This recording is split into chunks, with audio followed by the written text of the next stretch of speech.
Queridas pessoas, tudo bem com vocês? Olha, hoje eu vou falar de um tema que vocês me pedem já há bastante tempo. Procrastinação. É um tema muito amplo, que envolve muitas outras coisas, então provavelmente eu não vou conseguir abranger todo ele num vídeo só, mas eu prometo tentar colocar o máximo possível de conteúdo aqui para ajudar vocês. Antes de tudo, preciso me confessar. Sou procrastinadora profissional. Eu venho tentando melhorar muito isso e tenho melhorado, mas ainda estou longe da perfeição que eu espero um dia alcançar. Vamos começar definindo o termo procrastinação. Procrastinar é empurrar para frente algo que você poderia fazer agora e que deveria fazer agora. Alguma coisa que você sabe que está pendente, que é importante você fazer e você deixa para fazer depois. Eu vou separar a procrastinação em dois grupos. A procrastinação de algo que tem uma data limite, como por exemplo a entrega de um relatório do trabalho ou um trabalho de conclusão da faculdade, alguma coisa bem concreta. E o outro tipo de procrastinação é a procrastinação das coisas que são subjetivas, que são importantes pra gente, mas que ninguém tá cobrando, ou que até estão cobrando, mas que não tem uma data específica, um deadline. Quando a gente quer fazer alguma coisa, mas vai se permitindo empurrar. Por que eu separo essas duas procrastinações? A procrastinação de projetos específicos, ela tende a ser muito mais fácil da gente administrar. Porque quando vai chegando perto da data limite, é muito mais fácil a gente mobilizar energia para conseguir fazer o que a gente tem que fazer, sabe? Porque a gente tá lá com a corda no pescoço. Então vem energia, sabe Deus da onde, a gente vira a noite, resolve e acaba entregando. A diferença disso é que quando a gente não tem um deadline, quando a gente não tem uma data limite, quando a gente não tem um chefe que vai nos dar uma bronca, ou um professor, ou um período da faculdade que a gente vai ter que reprovar, se a gente não tem uma coisa muito concreta, muito óbvia, fica muito mais difícil da gente conseguir resolver, da gente conseguir mobilizar essa energia para fazer o que precisa fazer. E para mim esse é um problema muito maior. Por quê? Porque esses prazos que a gente tem, eles geralmente são importantes, mas a gente dá um jeito, a gente se vira. É muito mais difícil a gente se dar conta do que a gente está empurrando com a barriga, que não tem ninguém cobrando, além do nosso incômodo interno, além da nossa angústia, da nossa insatisfação, da nossa frustração. Quando a gente tem projetos de vida, né, eu tenho planos, eu quero abrir minha empresa, por exemplo, sair do emprego que eu tô e abrir minha própria empresa. Quando a gente tem esses objetivos que podem ficar para amanhã, que a gente sente que a gente ainda tem muita vida pela frente, depois eu vejo isso, depois eu penso nisso, daqui a pouco eu vejo, quando eu terminar tal coisa, quando eu resolver tal problema, quando acontecer tal coisa, a gente vai empurrando, empurrando, empurrando. E quando a gente vê, a nossa vida passou.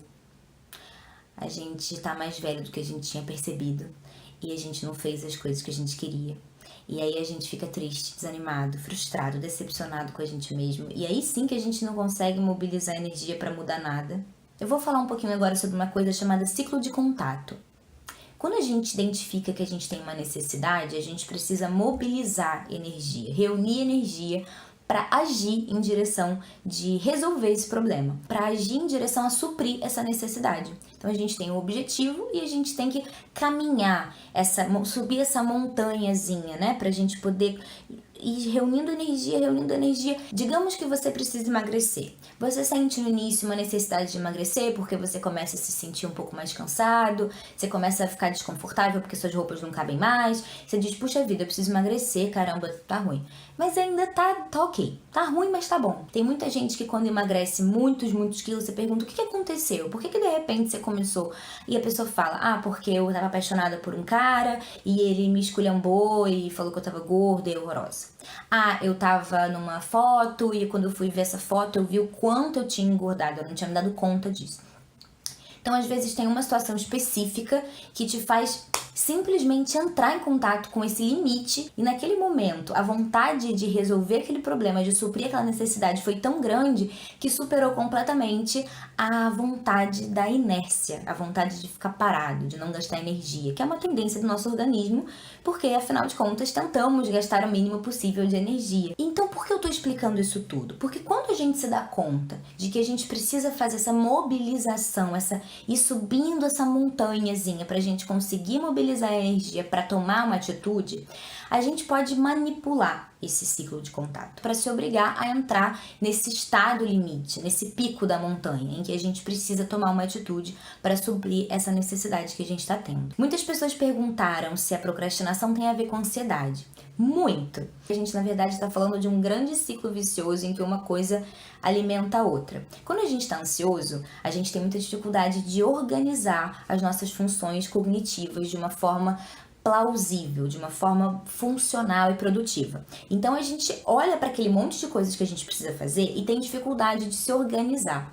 E mesmo quando a gente consegue se organizar, porque muitas vezes a gente percebe essa dificuldade internamente e parte para o trabalho visual. A gente pega papel, a gente faz um monte de anotação, a gente faz a lista, coloca o que vai ser feito antes, o que depois. Nossa, que lindo, né? Quem olha fala, uau! Só que depois que a gente faz essa lista, que é linda, maravilhosa, na teoria tudo perfeito, na hora de aplicar, a gente não tem paciência, a gente não está presente o suficiente, equilibrado o suficiente para fazer uma coisa de cada vez. Ter paciência de terminar uma tarefa para depois começar a outra, depois a outra, etc. E a gente começa a abrir um monte de abas para poder fazer 1000 coisas ao mesmo tempo. E o que acontece quando a gente faz isso? A gente acaba dispersando a atenção nessas várias coisas, assim como numa internet. Se você colocar muita coisa para fazer download ao mesmo tempo, vai fazer mais lentamente. E a mesma coisa acontece com a nossa cabeça. Então, quando a gente tenta prestar atenção em várias coisas ao mesmo tempo, a gente não presta atenção direito em nenhuma delas. No final, a gente olha e percebe que a gente deu início a vários dos tópicos da nossa lista de prioridades, mas a gente não terminou nenhuma delas. Isso vai angustiando, etc e tal. E aí a gente passa por essa experiência uma vez. Aí depois a gente olha, quando a gente tem uma nova experiência semelhante para passar e fala o quê? Eu sei que vai ser horrível. Das últimas vezes foi horrível. Eu não consegui terminar, eu abri um monte de coisa e não terminei. Eu tive muita dificuldade de me concentrar, porque a ansiedade dificulta muito a capacidade de concentração. Então, o que acontece? A gente fica fugindo, porque a gente já sabe que vai ser ruim, que vai ser desgastante. O nosso corpo está sempre tentando evitar o gasto energético, né? Para evitar a fadiga. Aí o que acontece? A gente percebe que vai ser ruim, a gente tenta evitar, e quanto mais a gente foge das coisas que a gente precisa fazer, mais ansioso a gente fica. É muito importante a gente ter em mente que a ansiedade ela é um movimento do nosso corpo, um movimento interno em busca de uma realização de alguma coisa. Quando eu digo que a gente precisa agir e que a ansiedade tem a ver com a ação, ela tem a ver com a ação no sentido de resolver algo que está nos assustando. E muitas vezes o que está nos assustando estamos distantes de nós mesmos, estamos distantes do nosso caminho, da realização das coisas que a gente quer realizar. Eu posso morrer a qualquer momento, e é horrível pensar isso, mas é verdade, e eu não vou ter feito nada que eu queria fazer. Caramba, isso é muito ruim. A gente se sente mal, a gente se sente frustrado, a gente se sente incapaz, e isso nos deixa ansioso. E quanto mais ansiosos, mais a gente olha e fala, meu Deus, eu não vou dar conta de fazer isso, porque eu não consigo me concentrar, eu não consigo nem me organizar para saber por onde eu começo, eu não vou conseguir fazer, esse negócio é muito grande, é muito difícil. Então, a gente vai retroalimentando. Outra coisa que me perguntaram é se procrastinação tem a ver com depressão. Sim. Por quê? Como a gente viu no ciclo de contato, a gente precisa mobilizar energia para tomar uma atitude. A gente precisa mobilizar energia para agir. Se a gente está em depressão, a gente tem muita dificuldade de mobilizar essa energia. A gente tem menos motivação. E essa é uma palavra muito importante para a gente falar também. A motivação é o que vai nos fazer atingir esse pico, essa mobilização energética para agir. Como a gente pode manipular essa nossa mobilização energética? Acionando mecanismos que têm importância para a gente. A gente precisa mexer nas nossas emoções, sentimentos. Porque a emoção ela tem um poder muito maior, neurologicamente falando, do que uma decisão racional. Então a gente precisa usar gatilhos emocionais para tomar certas atitudes. Vamos aprender a lutar contra a nossa tendência à procrastinação.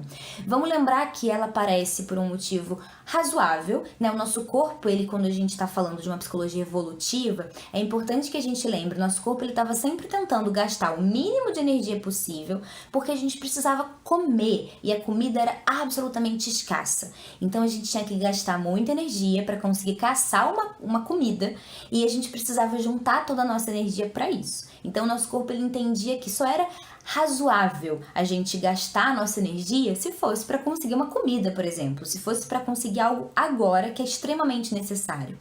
O que a gente precisa fazer é driblar esse sistema, é mostrar para ele que hoje a gente não tá correndo atrás da nossa alimentação, a gente não tá correndo atrás da nossa sobrevivência nesse aspecto tão escasso. A gente pode fazer hoje muito mais, a gente pode conquistar coisas fantásticas, a gente pode ter vidas incríveis, mas a gente precisa sair da nossa zona de conforto. Barcos não foram feitos para ficar presos no porto, eles até ficam bem, mas eles foram feitos para navegar.